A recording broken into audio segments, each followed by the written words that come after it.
We are so thrilled to be partnering with Hinge. Hinge is the dating app designed to be deleted. As you all know, I'm a huge Hinge advocate as I met my partner of almost 3 years on the app. Even before meeting him, Hinge was always my go-to app because I met more relationship-minded people here and had some great dates. Clearly, I haven't been on the app for a little while, but I re-downloaded it to check out some of the new features. One that stood out to me was the voice prompt, my best friend's take on why you should date me, where your friend can hype you up. Not only does this make the profile creation less daunting, but it's not always easy to see your own green flags. So to test it out, I asked Yue some fun prompts to get her take on what I could put if I was dating again. So the first one, how long have we known each other? What was your first impression of me and how has that changed? Julie and I have known each other for almost 10 years. My first impression of Julie was that she's very social, but I've learned that she has a lot more depth to her beyond the social butterfly that she is. My next prompt, what do you think are my green flags?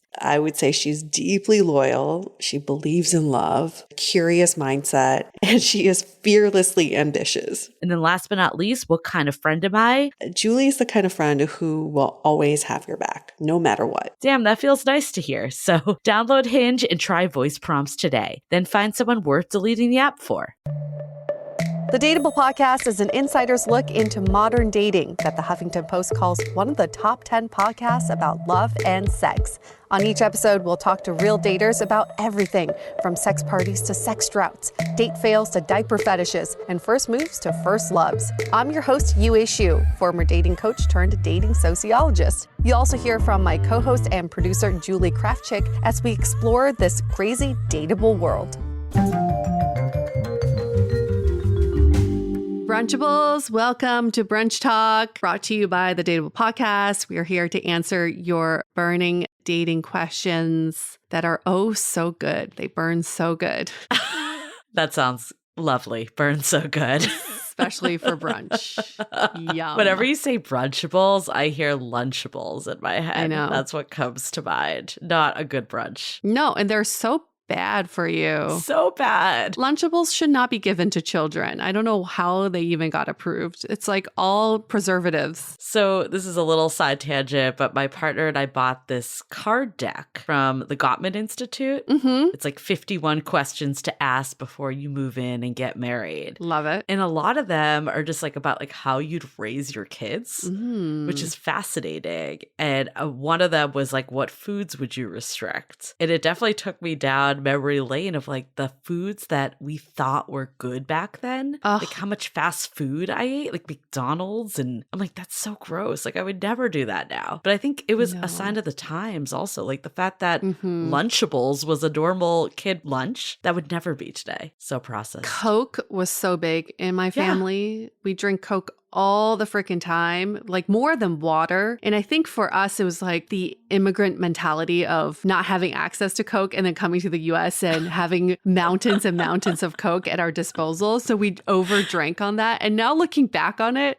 my goodness, that was just drinking straight up with all your Coke. Sugar. Yeah, I will never drink another Coke in my life. Actually, I've not had a Coke in over 20 years. Yes. Well, anyways. So brunch talk? Why, that's why we're here? Luckily, brunch has gotten more organic, more healthy. Yes, brunch talk. So the question for this brunch talk is, when do you go public with your new relationship? Sounds like something Bennifer would ask. Like, you know, J-Lo's like, I wonder when we should alert TMZ. I love that analogy because this is a question we hear all the time. And the person that wrote in, they basically asked, I'll read it, is I recently started dating my boyfriend. We've been dating for about a month, and I'm not sure when I should post on social media. When do I make this Instagram official? You know, we've heard variations of this question, and whether it's social media, telling your friends, it's more like, when do you bring this person out of this secrecy of the two of you into your larger world is the root of this question. I personally think it's a personal decision. We all see Instagram, social media, we interpret them differently. I personally like to keep things private, so I don't feel like an announcement is necessarily necessary for my entire friends and family to know. I think it's really your own decision. And if this is a relationship that you feel like the world needs to know that we're together and how happy we are, then post it. Like, have us share in your happiness. There's nothing wrong with that. But if you're more along the lines of, I want to keep things more private, I don't want to jinx things, which is where I am. I get like, I don't want to jinx things too soon, then you do that too. That's your life and your relationship. Nobody can dictate your timeline. I'd rather look at it not in terms of time that you've been together, but more of what conversations, what understanding do you have with this person? I think the first thing to know is, how would they feel being put on social media? Are they a social media user in themselves? Do they not care at all? All that stuff is important because it's a partnership at the end of the day. And not saying that like you shouldn't do something because your partner doesn't want to, but it's having that conversation and understanding their stance. I almost feel like a good benchmark is, do you understand their stance on social media? And can you have a conversation with them? If you can't do either of those two, maybe it's not time yet. And it's better to have those conversations. I just remember like a guy friend of mine, this girl that he was dating put a photo of them on Facebook. And I remember like messaging him, be like, oh, I didn't know you were like dating someone. And he's like, we've been on like 3 dates. It was just like, why did she do this? She didn't talk to me. Yeah. It made it seem way more serious than it really was. So in her head, it probably was serious, but they clearly weren't in at that point. I mean, I think for me, I've definitely run the gamut of, I don't really have like a time I'd put someone on social media. It's more just dependent on how I'm feeling with the relationship. Like my current relationship, I think I did it after we had had more like these conversations of being official. And to me, that like signified that like this is something that I was pursuing. Of course, it could have ended in a month. Like you just never know. But I wanted to share with like my friends. It also just depends on your Instagram following. I purposely have a private account that I keep very small. So it's not that big a deal for me to put it up. If that's not you, then it's a different situation as well. And when you have a relationship that came out of COVID, it's almost like you want to be public with it because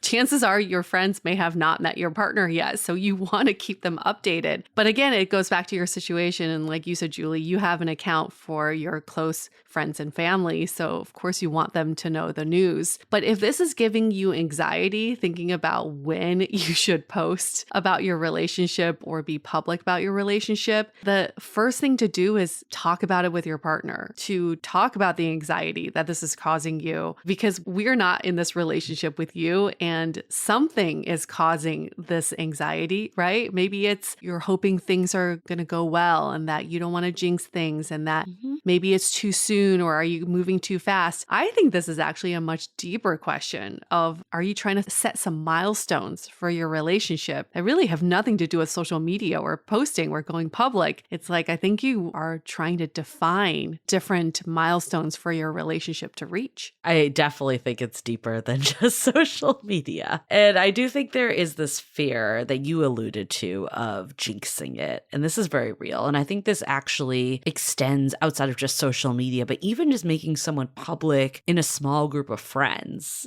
I feel like in dating, it's so private. And I definitely got to this point when I was dating that I would even like talk about people until it was like a couple dates in, because the worst feeling in the world is to be like, I met this amazing person. Yeah. And then your friends like 2 days later are like, so what happened with that amazing person? You're like, I have no idea. They ghosted me. They're not that amazing. That's like the worst. And you take it as a feeling of not being good enough, the validation that comes with dating. I think it hits really hard. And there's so much to unpack there that's like for another whole brunch talk episode. But I think there's a balance of your friends and like close people connected to you on social media as well. But even outside of social media, they're not going to judge you if something doesn't work out. Like if you genuinely feel like you've had these conversations with your partner, let's say you did the 2 check-ins of, I know their stance on social media and I can have a conversation with them. And even better, I know where I stand with them. Then then I don't feel like it's a risk to put it out there to a small circle of people that are really ultimately rooting for you. Mm-hmm. Of course, it's going to suck if it doesn't work out, but they're your friends. Like, that's why people are here for you if it doesn't. Just keeping it all bottled up and not wanting to share because of fear, like, that doesn't seem like a great avenue either. It goes back to the why. Why would you want to post, or why would you not want to go public with your relationship? If you're wanting to go public with your relationship because you want to show your ex-boyfriend or ex-girlfriend that you've moved on, probably not the best why to go by. Nope. If you want to go public because you're trying to show that aunt who asks you why you're still single every year during the holidays, probably not a good idea either. It's not for other people. If you want to go public purely to share in the joy and tell your friends and family how happy you are, that is a great reason to go public. And nobody can fight you on that because that's your happiness. And that's a beautiful why, because it's not about other people. It's about you. Have you noticed that no one does Facebook official anymore? Like, in a relationship with? You know what I've noticed? A lot of people do the single status on Facebook. Oh, really? Yes. Maybe your friends. I've seen many. That. Really? And most of them are divorced or gone out of long-term relationships. I think maybe it's because before they got into that last long-term relationship, this was a thing. Yes. And so they felt the need to update their status. That's but I've what seen it many is. people with the single status, which is nobody does a relationship in a relationship with someone except for someone in our community, Ryan. Oh, it's like... Ryan just went official on Facebook. So I take that back. I stand corrected. Some people go Facebook. It's just very rare now compared to, I feel like Instagram is more of the reveal at this stage. Or like a photo on Facebook. And then everyone's like, who is that? You know? Yes. It's more of the mystery of it opposed to like, I'm in a relationship with X. Yes. And that's such an interesting observation that you had, that a lot of people that were in the era when everyone was doing that now feel like they just have to say single. And that's, I guess, a reason for never doing it in the first place.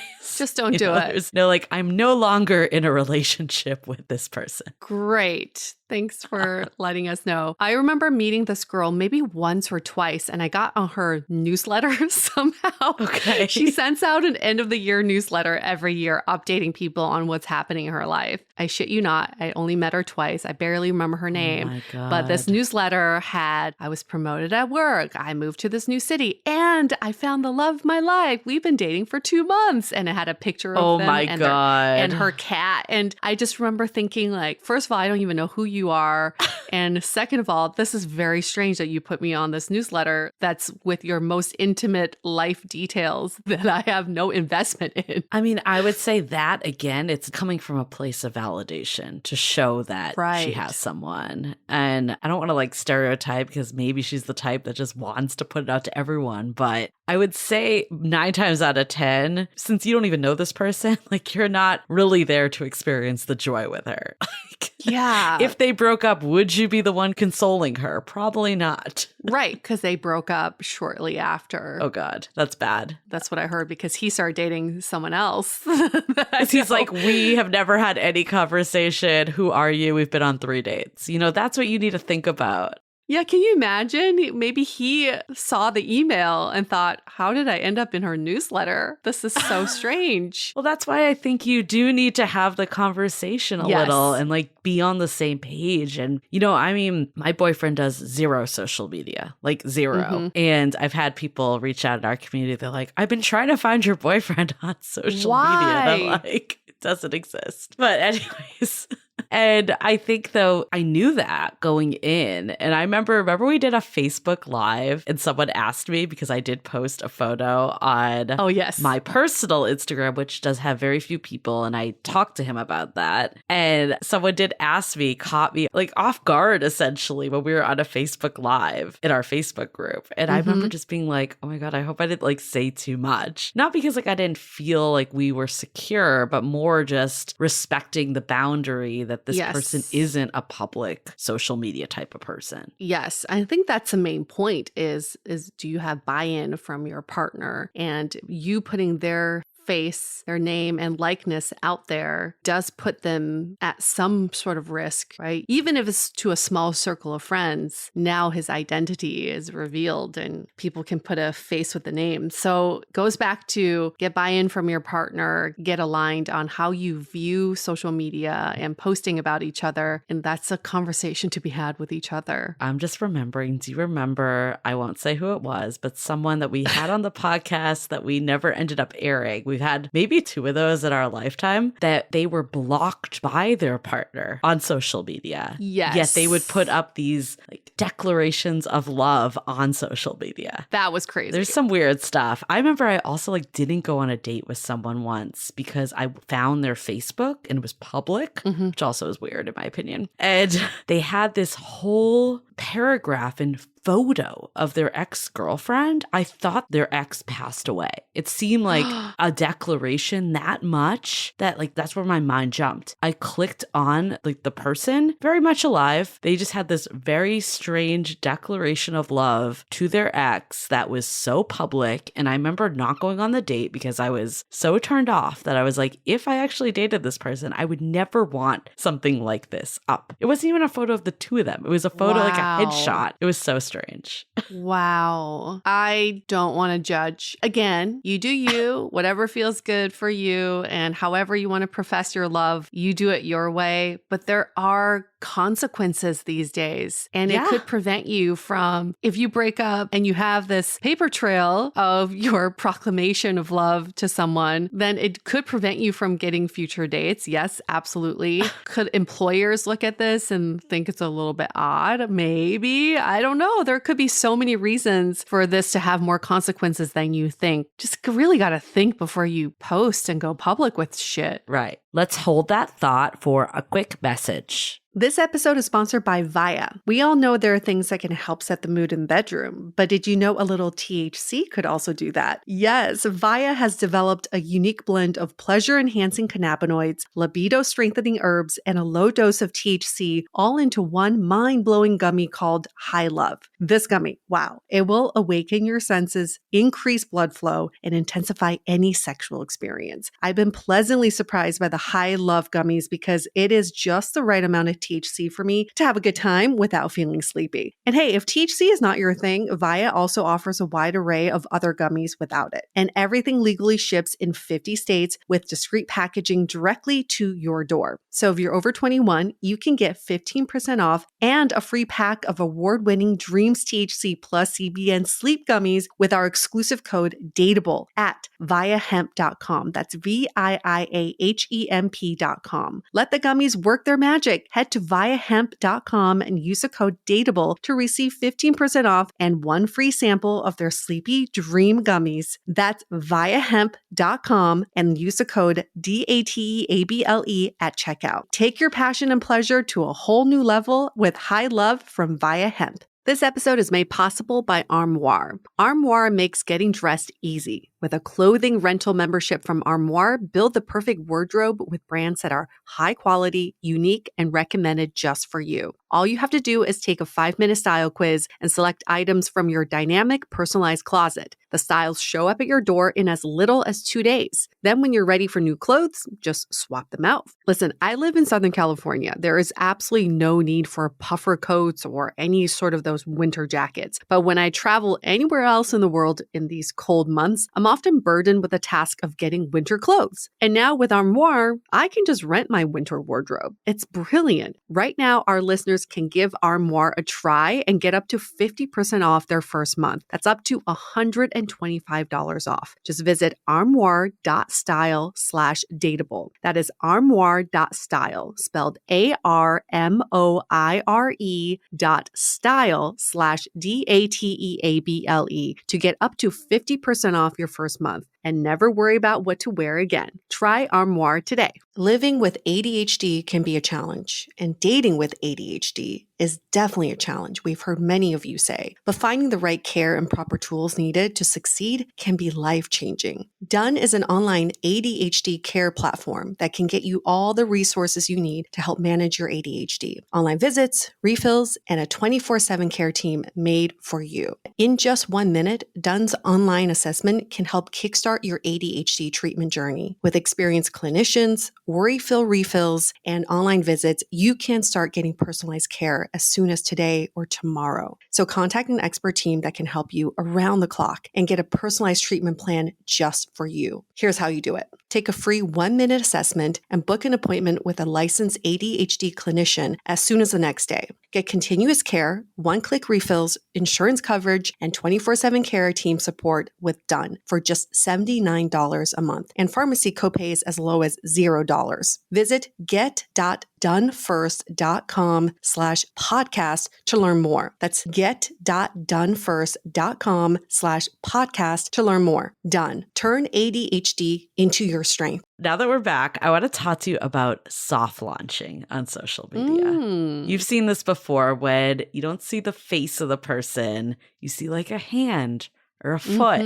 Basically something that reveals that there is someone else in your life. What are your thoughts? That's kind of fun because adds a little mystery. It's not a shocker once you do post the entire person, and your close friends and family will have already known about this person during this time of soft launch so that they feel like they're in on the secret, right? So I think that's kind of fun. I like this concept. What do you think? I don't know. I'm kind of mixed on it, to be honest. I feel like if you're going to go for it, just go for it. That's my personal take on it. But I do think, like, kind of what we were talking about earlier, the photo does matter. What is it that you're launching with, whether it's a soft launch or hard launch or whatever you want to call it? I think having a headshot or something is super creepy, but having like a cute photo of you two together is endearing. So it's not just when do you post, but what do you post, in my opinion. It's taking me back. I'm a little triggered right now because just remember stalking this ex. And for years, there were no pictures of other women and thinking, oh, he's still thinking about me. There's still a chance. And the first photo he posted of his new partner was them getting engaged. And I was like, when did this happen? Oh my God. That is. Talk about a hard launch. That's the long game right there. Yeah, that's a hard launch. I remember being so heartbroken and my heart just dropped and thinking, oh my gosh, those 2 years I thought he wasn't dating anybody. Oh my He had God. this flourishing relationship and now they're engaged. Reason number one, not to stalk your exes on social media. But hey, you know what? I had my fun. I think that proves a lot of the points that we're making, though, is, you know, any of his friends or close family, I'm sure they knew about this person if he was getting engaged, right? Yeah. I would hope so. But people like you that quite frankly shouldn't be seeing photos of his life, let's be honest, he kept it away from. And, you know, it's hard because it's really like, what do you use social media for? You know, I'm going back and forth, like, do I make a public account that's more like dateable focused? I don't think I would put a bunch of photos of my partner on that. Right. But the way I have Instagram right this minute, that it's really, you know, a place for me to share with my closer friends or anyone that feels like there is a connection with, right? Like there's, it's not a total stranger, that's a public for anyone to see. I do think that adds context also. So who is looking at your stuff? Who are you really sharing this update with is a big piece of it. Sometimes I just look at my partner and think, I just want to keep our relationship sacred and to ourselves. And for some reason, when I think about posting about us, it minimizes our relationship. For some reason, it cheapens the relationship for some reason, because now we're out there for other people to judge. And interesting. I'm trying to like take back that control. So I often I post pictures of my partner and I, but not in a way of declaring my love or saying, newsflash, we're together. But I have had a few friends say, you're very quiet about this relationship on social media. You hardly ever post about him. And I realized I'm like almost protecting it a little bit more. And I don't want to be out there for other people to scrutinize. I personally like sharing photos. Like I feel the opposite, that it makes me feel like closer to my partner, because I'm never going to just like send my friends or family, like maybe my family. I don't want to say that. I'll like text my mom a photo of me and my partner, but like I'm never going to like text a group chat like a photo of my partner and I hiking. You should. Like, that'd be fucking weird. Yeah, but like I wouldn't, and you wouldn't either. Like that's so strange to me. But I do like sharing like with close people like what we're doing, and it makes me feel connected to see that stuff from them. It's kind of like when people post photos of their kids, it's the same deal. Like I think in theory they could be sending them to you through text, but I don't necessarily need to get like bombarded with texts from people about their personal lives, whether that's partners or kids. But I do like seeing what people are up to, like on Instagram. It does make me happy to see what's going on in people's lives and sharing that myself. So yeah, it comes down to personal takes. Your why. Yep, exactly. Your why, your situation, the context, all of that is a factor for sure. Do whatever makes you feel good. But just make sure your partner's on the same page. Yes, I think that's the major takeaway. Don't post when they think that you're in the very early stages of dating and you think that you're in a defined relationship, or they hate being on social media and you're posting every day and they don't know it and they've blocked you. Don't do that. And get their approval on the photo too. Oh, that's a good one. I don't think I did that, but that's a good one. For women especially. I think guys, for the most part, not going to generalize all, but for the most part, don't care as much. Oh, my partner cares. Have you ever seen those memes of like your boyfriend takes the worst photo of you ever? Because I'm glad my boyfriend doesn't have Instagram. I was this is my like 2-second rant on this. For my birthday, my friend took the same photo as my boyfriend. Like they were at the same place. Hers was a wonderful shot of me. His, I looked like I had 5 chins. I'm like, how did you two take the same photo at the exact same moment? Well, okay. So yes, I've had to train my boyfriend on being a good Instagram husband. He's a good Instagram husband. Yes. He's actually taken YouTube courses on how optimize angles for Instagram, because I was like, babe, you're an architect by trade. You are a very visual person. How do you make me look like I'm 4'11" in every photo? I just don't understand how these angles play out. And I get you're tall, but you could just like lower the camera. So he started taking these courses. He's like, oh, this is kind of interesting too, because he's very into aesthetics of a photo. But I realized this is how I talked myself down this ledge of like, why is he taking such bad photos? Is that from every angle he thinks you're beautiful? You know, he just accepts that's what my boyfriend says. Angle. That's what he says. There you go. We digress a little, but anyways, be official when it feels right. Make sure everyone's on the same page. Do what's right for you. Play in the context. I think we got the main points covered. And know your why you're doing this. Know your why. That's with everything in life, right? Yes. And why is why we're going to end this episode now, because we're done. We're done.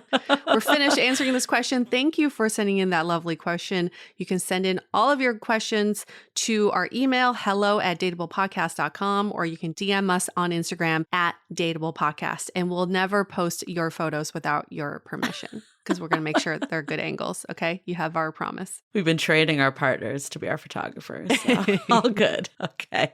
We'll see you next week. The Dateable Podcast is part of the Frolic Podcast Network. Find more podcasts you'll love at frolic.media/podcasts. Want to continue the conversation? First, follow us on Instagram, Facebook, and Twitter with the handle @Dateable Podcast. Tag us in any post with the hashtag #StayDateable, and trust us, we look at all of those posts. Then head over to our website, dateablepodcast.com. There you'll find all the episodes, as well as articles, videos, and our coaching service with vetted industry experts. You can also find our premium Why series, where we dissect, analyze, and offer solutions to some of the most common dating conundrums. We're also downloadable for free on Spotify, Apple Podcasts, Google Play, Overcast, Stitcher Radio, and other podcast platforms. Your feedback is valuable to us, so don't forget to leave us a review. And most importantly, remember to stay dateable.